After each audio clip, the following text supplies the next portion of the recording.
જય શ્રી કૃષ્ણ મિત્રો, સ્વાગત છે તમારું શ્રીજી સત્સંગમાં। આજે આપણે સાંભળીશું અધ્યાય 17મો અને અમૃતધારા 17મી।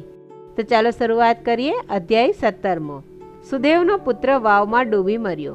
શ્રી નારદે પૂછ્યું કે હે કૃપાના સમુદ્ર શ્રી નારાયણ, તપનો ભંડાર એ સુદેવ ખૂબ બોધ પામ્યો, સાંભળનારના પાપનો નાશ કરનાર એ ચરિત્ર મને કહો। શ્રી નારાયણ બોલ્યા કે પોતાનું એ પૂર્વજન્મનું ચરિત્ર સાંભળી રાજા દ્રઢ ધનવાનું મોઢું આશ્ચર્યચકિત થઈ ગયું। વાલ્મીકી બોલ્યા, પત્નીના મોઢેથી એવી શીતળ વાણી સાંભળીને સુદેવે ધૈર્ય ધર્યું ને શ્રી હરિમાં ચિત્ત લગાડી દીધું। એમ પોતાની નિત્ય ક્રિયા કરતા તેનો કેટલોક સમય વીતી ગયો હતો।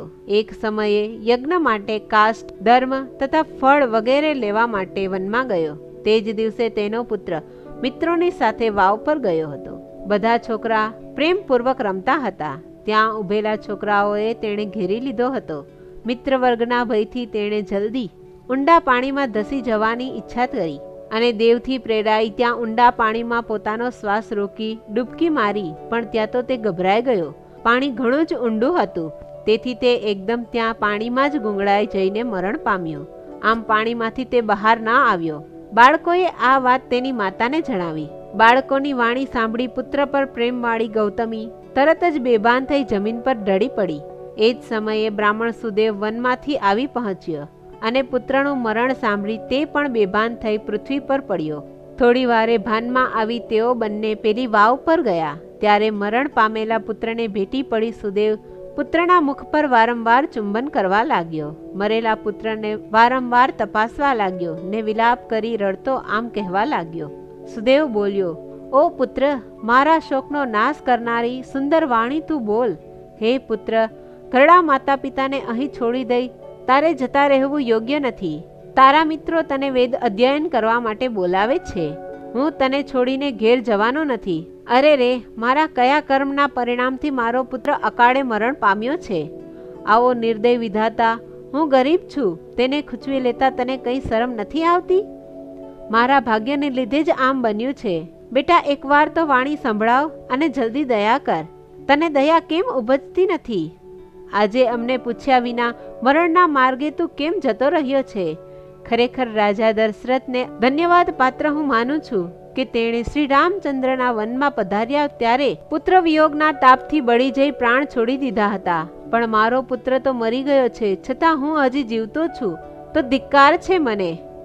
એમ વિલાપ કરી સુદેવ ભગવાનને સંબોધી કહેવા માંડ્યો કે હે ગોવિંદ, હે ભગવાન, હે દયાળુ, પુત્રના વિરહરૂપ અગ્નિના તાપથી બળતા આપ મારું રક્ષણ કરો। હે ગોપીઓના ઈશ્વર, હે યમુનાના ઝેરનો નાશ કરનાર, ખરેખર મારા જેવો બીજો કોઈ લુચ્ચો ન હોય કે જેણે દેવકી નંદન પરમેશ્વરના વચનોનો અનાદર કરી પુત્ર માટેની દૃષ્ટ આશા કરી, પરંતુ હે દેવ, નષ્ટ કરેલી વસ્તુને કયો અભાગ્યો માણસ મેળવી શકે છે? અધ્યાય 17મો સમાપ્ત। કાંઠાગોરની વાર્તા। પુરુષોત્તમ માસ આવ્યો છે। આખા ગામની સ્ત્રીઓ નદીએ નહાવા જાય છે। નદીએ નાહીને ગોરને પૂજે છે અને પછી વાર્તા સાંભળે છે। એક સાસુ વહુ હતા। સાસુ તો સહેલીઓ સાથે ગાતી ગાતી જાય છે, જળમાં નહાય છે, સ્થળ પર વિરામે છે અને કાંઠે ગૌરી બનાવી પૂજા કરે છે અને ઘરે પાછી ફરે છે। વહુ તો છબછબ નહાય, ધબધબ ધોય છે। સહેલીઓ કહે છે કે બેસો વહુ, કાંઠાગોરની પૂજા કરો। ના રે બાઈ, મારે તો ઘર કામ છે, એ તો નવરી નાથીના કામ છે, એમ કહી ઘેર આવે છે। આથી વહુને કાંઠાગોરનો શ્રાપ લાગે છે। રા રવાડેથી નહીં આવ્યો, દીકરો વાડીએથી નહીં આવ્યો, વહુ પિયરથી ના આવી અને દીકરી સાસરેથી ના આવી। પારણું ઝૂલતું અટકી ગયું, ગમ્મર વલોણું ફરતું બંધ થઈ ગયું। સાસુએ તો સાણા જ્યોતિષને તેડાવ્યા અને પ્રશ્ન પૂછ્યા। બ્રાહ્મણે કહ્યું કે તમારી વહુને કાંઠાગોરનો શ્રાપ લાગ્યો છે। બીજે દહાડે સાસુ વહુને ધૂપ દીપ લીધા, છાબડીએ ફૂલ, દાબડીએ કંકુ લઈ સહેલી સાથે ગાતા ગાતા નદીએ જઈને નાહ્યા છે, કથા વાર્તા સાંભળી છે, ગોરમાને પૂજ્યા છે। જ્યાં વાજતે ગાજતે ઘરે આવ્યા ત્યાં તો રા રવાડેથી આવ્યો, દીકરો વાડીએથી આવ્યો, વહુ પિયરથી આવી અને દીકરી સાસરેથી આવી। ગમ્મર વલોણું ગાજવા લાગ્યું, કપાળે ટીકો, કાંખમાં કીકો, ઝૂલતું પારણું અને ગમ્મર વલોણું, ગોઠણ સમી છાસ, કોણી સમો માખણ, બળબડતી ખીચડી અને સુવાવડી દીકરી થઈ। જેવા કાંઠાગોર માવડી તમે પ્રસન્ન થયા તેવા સૌ પર પ્રસન્ન રહેજો। જય કાંઠાગોર માની। અમૃતધારા 17મી. 4 ચકલીની વાર્તા. પવિત્ર પુરુષોત્તમ માસ આવ્યો છે. શ્રદ્ધાળુ સ્ત્રીઓ નદીએ નહાવા જાય છે અને કથા વાર્તા સાંભળી યથાશક્તિ દાન કરીને પાછી ફરે છે.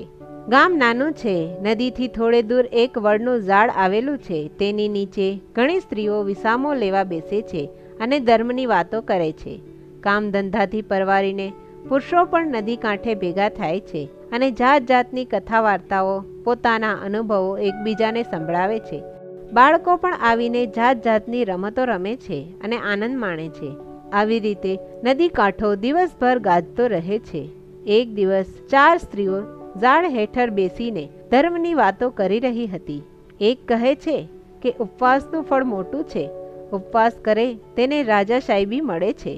ઉપવાસ કરે તેનું પુણ્ય ધર્મરાજાને ત્યાં ચિત્રગુપ્તના ચોપડે નોંધાય છે. બીજી કહે છે હા, અને ધારણા પારણા કરે તેને તો નગર શેઠના ઘરે જેટલો વૈભવ હોય છે તેટલો વૈભવ મળે છે. બહેન, ઉપવાસ અને વ્રતનો મહિમા તો ગાઈએ તેટલો ઓછો છે. ત્રીજી કહે કે હા ભાઈ હા, અને કોઈ એકટાણું કરે તેને સાધારણ સુખ મળે છે. જેવો વ્રતનો પ્રકાર તેવું ફળ તેઓને મળીને જ રહે છે. ચોથી કહે અને જે કોઈ જાતના નિયમ વગર 2 ટક ખાય છે કે વધારે વખત ખાય છે તેને ગરીબાઈ મળે છે. એમ તો પશુ પંખી પણ પોતાનું પેટ ભરે છે, કાગડા કૂતરા બિલાડા પણ પોતાનું પેટ ભરે છે. મનુષ્ય તો સર્વોત્તમ છે, તેમને કંઈક નિયમ તો રાખવો જ જોઈએ. આ બધું એ ઝાડ પર બેઠેલી 4 ચકલીઓ સાંભળી રહી હતી. ચકલીઓએ આ વાતનું પારખું લેવાનું મન થયું. 4માં મોટી ચકલીએ ઉપવાસ કરવા માંડ્યા. તેનાથી નાની ચકલીએ ધારણા પારણા કરવા માંડ્યા. તેનાથી નાની ચકલીએ એકટાણું કરવા માંડ્યું અને સૌથી નાની ચકલી ખાવા માટે કોઈ જાતનું બંધન રાખ્યું નહીં. તે તો ઈચ્છા થાય ત્યારે કણ ચણીને આવે અને તેને થયું ખાવા પીવાનું દુઃખ વેઠે તે તો મૂર્ખા કહેવાય. જે પેટનું ભલું ન કરે તે બીજાનું શું ભલું કરી શકવાના હતા. પુરુષોત્તમ માસ ચાલુ હતો. ચકલીઓ પોતે લીધેલા નિયમ પ્રમાણે વર્તી રહી હતી. આમને આમ પુરુષોત્તમ માસ પૂરો થયો અને 4 ચકલીઓ મરી ગઈ. 4 ચકલીએ એ ગામના એક મોટા ગણાતા નગરશેઠને ત્યાં એક પછી એક વારાફરતી જન્મ લીધો. શેઠાણીએ પહેલા ખોળાનો માત્ર એક છોકરો હતો. તેને આ 4 બહેનો રાખડી બાંધનાર મળી આવી. બધા લાડકોટમાં ઉછરે છે, ભણે છે, ગણે છે અને મોટા થાય છે. સમય પાણીના રેલાની જેમ વહી ગયો. હવે તો શેઠની રૂડી રૂપાળી 4 છોકરીઓ પરણાવવા લાયક ઉંમરની થઈ ગઈ હતી. શેઠે 4 છોકરીઓ માટે યોગ્ય મુહૂર્તિયા શોધી કાઢ્યા છે અને મોટા ધામધૂમથી 4ને પરણાવી દીધી છે. ભાગ્ય પ્રમાણે 4 દીકરીઓને વર મળ્યા છે. સૌથી મોટી દીકરીને રાજાના કુંવર સાથે પરણાવી છે. તેનાથી નાની દીકરીને વણિક શેઠના દીકરા સાથે પરણાવી છે. તેનાથી નાની દીકરીને સાધારણ સુખી ઘરમાં પરણાવી છે. સૌથી નાની દીકરી સાવ ગરીબ ઘરમાં પરણાવી છે. ખરેખર ભાગ્યની લીલા અકળ છે. 4 પરણીને પોતપોતાને સાસરે ગઈ છે. થોડા દિવસો પછી નગર શેઠના દીકરાના લગ્ન લેવાયા અને નગર શેઠે 4 છોકરીઓને પોતાના ઘરે આમંત્રી. 4માં જે સૌથી નાની હતી તે તુરંત ગઈ. તેનાથી મોટી હતી તે 3 દિવસ પછી જવાનું નક્કી કરી બેઠી. તેનાથી મોટી 2 દિવસ પછી અને સૌથી મોટી 1 દિવસ પછી જવા તૈયાર થઈ. આ પ્રમાણે 4 બહેનો ભાઈના લગ્નમાં ભાગ લેવા આવી પહોંચી. ઘણી જ ધામધૂમથી ભાઈના લગ્ન પતી ગયા અને સૌ પોતપોતાને ઘેર જવા તૈયાર થઈ. ત્યારે નગર શેઠે સૌથી મોટી છોકરીને 20 તોલા સોનાની, તેનાથી નાની છોકરીને 15 તોલા સોનાની, તેનાથી નાનીને 10 તોલા સોનાની અને સૌથી નાની છોકરીને વાલની વીંટી પણ ન આપી. તેને તો 2 ગુણી દાણા અને કપડાની જોડી આપી. મા બાપે દીકરીઓને દેવામાં આવો ભેદભાવ રાખ્યો. આ વિચારી નાની છોકરી પોતાના ભાગ્ય ઉપર બરાપો કરવા લાગી કે હું કેવી કમભાગી છું કે મારે જ ભાગે સોનું નહીં. મોટી બહેને આશ્વાસન આપતા કહ્યું કે બહેન, દરેકને પૂર્વજન્મની કરણી મુજબ ફળ મળ્યું છે.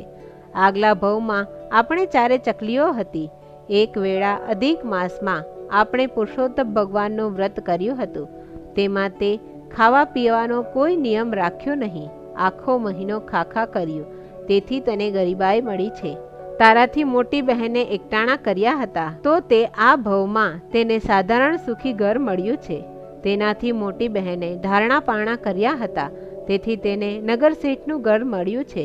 અને મેં વ્રત દરમિયાન ઉપવાસ કરેલા તેના ફળરૂપે આ ભવમાં મને રાજ સાહેબી મળી છે. માટે બહેન, હવે જ્યારે પુરુષોત્તમ માસ આવે ત્યારે ભાવથી પુરુષોત્તમ ભગવાનનું વ્રત કરજે. આખો મહિનો શુદ્ધ ભાવથી નાહીને સ્નાન કરજે, કાઠાગોરની વાર્તા સાંભળજે, ઉપવાસ કરજે અને યથાશક્તિ પુણ્યદાન કરજે, જેથી પુરુષોત્તમ ભગવાન તારા પર પ્રસન્ન થશે અને તને સુખ સમૃદ્ધિ મળશે. મોટું ફળ ઉપવાસનું મોટો છે મહિમાય, ઉપવાસીને વ્રત ફળે વાર ન લાગે જરાય.